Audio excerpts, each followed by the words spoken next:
Ryan and a guest in Mateo today for our sort of video overview helping you with work over the weekend. So I'm just going to go through a couple things quickly to get you to the main points. If you know that you're struggling with the steps of mitosis, I think this amoeba's sister video is going to be really useful for you.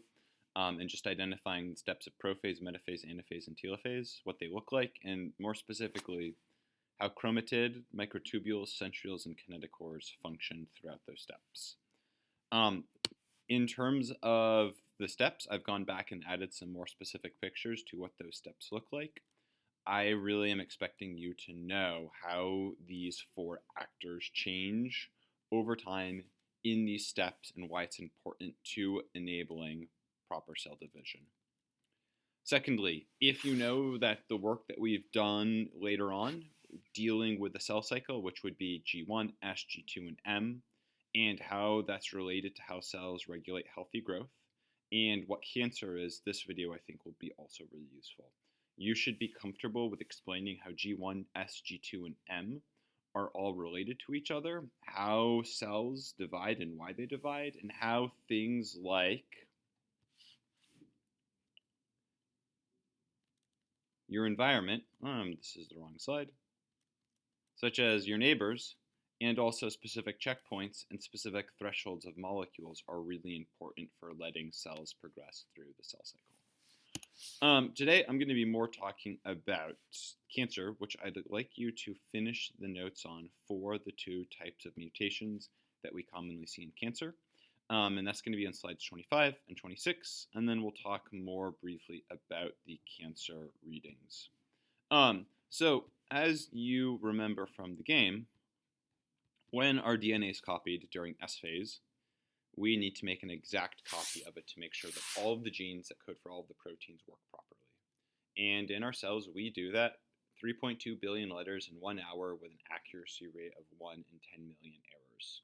And we use other enzymes to proofread our DNA, which means that generally when we divide, everything is just dandy.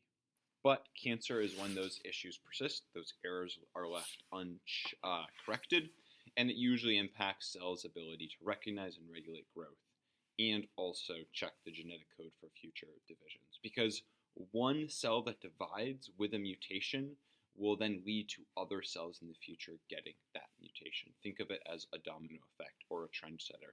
The first person to get a new cool clothing item is usually not going to be the last. So to help us with that, I did not properly do this. 1 second. Let's talk about something we learned way back in December and January, which is cell cycling, or cell signaling, because that's going to be really important to this idea. Cell signaling, as we learned, is a 3-step process. There's always reception, then transduction, and then finally a response. To give you a brief overview of what these are in terms of review, we always have hormones or signal proteins that bind to our receptor protein that are going to catalyze or start a change in the cell. More specifically in mitosis, testosterone or estrogen or growth hormone are all going to signal and start mitosis when they bind to cells. And that can happen based on repair or renewal, replacement, or growth. Once that receptor protein is activated, it's going to cause our signal transduction, our relay molecules, where each of these proteins and enzymes are going to be activated by ATP binding to it, and in turn they're going to activate another molecule and then another molecule, sort of like an assembly line. These pathways that happen when molecules like testosterone or growth hormone bind to our cells are very specific to mitosis. So these are using very different pathways than the pathways we explored in the first semester. And then finally, the last secondary molecule usually enters the nucleus and finds a gene, and it results in a protein being activated or being made. And those proteins are always going to be useful for making mitosis. So that is really important because when we talk about our checkpoints in the cell cycle, checkpoint at G1 and G2, and during M phase, these cyclins that grow and cascade throughout the cell cycle are indeed cell signal molecules that cause proteins to be activated to make our cells duplicate DNA, to organize our DNA into chromatids, and to help our sister chromatids separate using the enzyme separase. So these signal molecules are activating other proteins in this step here, causing us to progress through the cell cycle. So let's talk about two mutations that we commonly see within this broader pathway that cause mistakes. First is the Ra gene, and in many cells, if you release growth hormones because you're a young human being, you just exercised, you slept really well, you're eating healthy, or you're taking synthetic growth hormone, which many a professional athlete has taken before to dope, you're going to elicit a cellular response known as mitosis. Now, upon a normal functioning pathway, our growth hormone is going to bind to a receptor protein. When that growth factor binds to that growth hormone receptor protein, it's going to cause a phosphate to move to this protein called Ra. And Ra, which is the first secondary messenger in our signal cascade, is then going to cause genes to become activated, which will cause the cell cycle to begin. So Ra is a really important protein in making the cell internally recognize that it's time to divide. It's the first protein that's useful for making our cells divide if we release growth hormone. Maybe it's we just went to the gym, we need to make our muscles bigger. Maybe it's we're getting over an illness, we need to recover and repair. Growth factors are going to cause the Ra protein to become activated. Now, in mutated cells, a different version of Ra is created, and it's one in which growth hormones aren't needed, nor is the reception necessary. Indeed, in mutated Ra genes, Ra is always on. It's chugging Celsius 24/7. It is good to go always.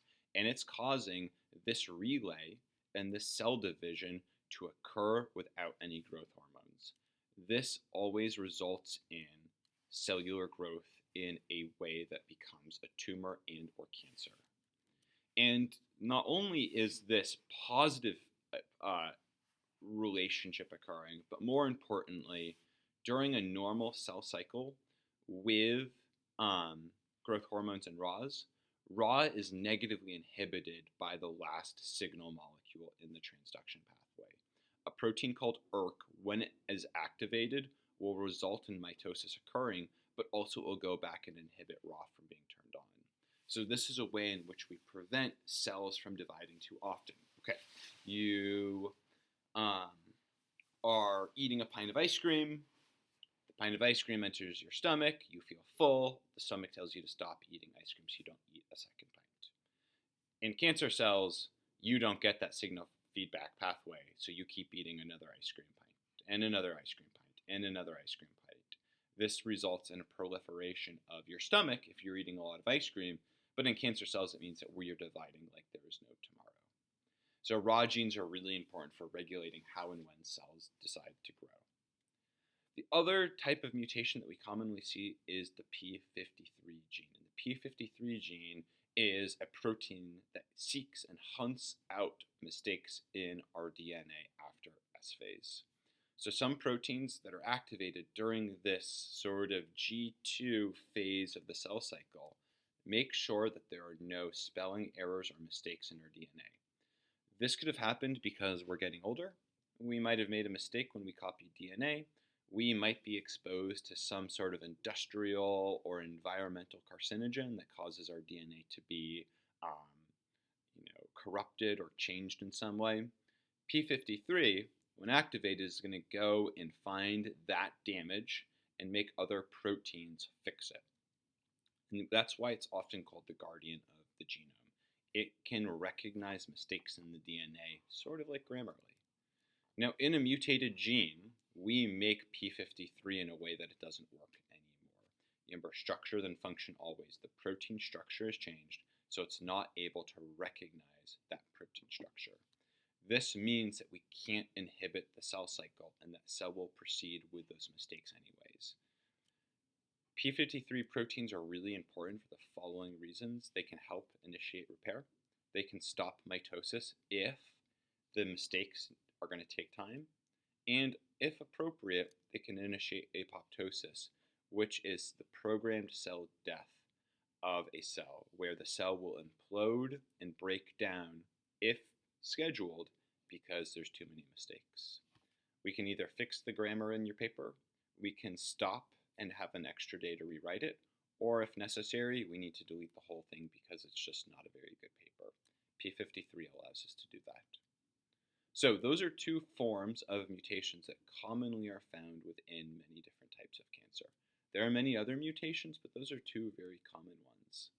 Ideally, in each of these articles, with possible additional resources such as Google, you should be able to find either specific mentions of specific cancers or mutations, specific outcomes or demographics, specific articles that mention risks or catalysts for the cancer, and solutions or mechanisms to reduce risk. You might not find answers to all of these questions in one of these articles, but it should give you some more insights into how and why cancer is a really complicated cellular process that doesn't just happen because it happens. It takes mutations, it takes environments, it takes a lot of things going wrong before we get to cancer. I hope this video has been helpful. Let me know if there's anything I can do to help, and we will continue on next week.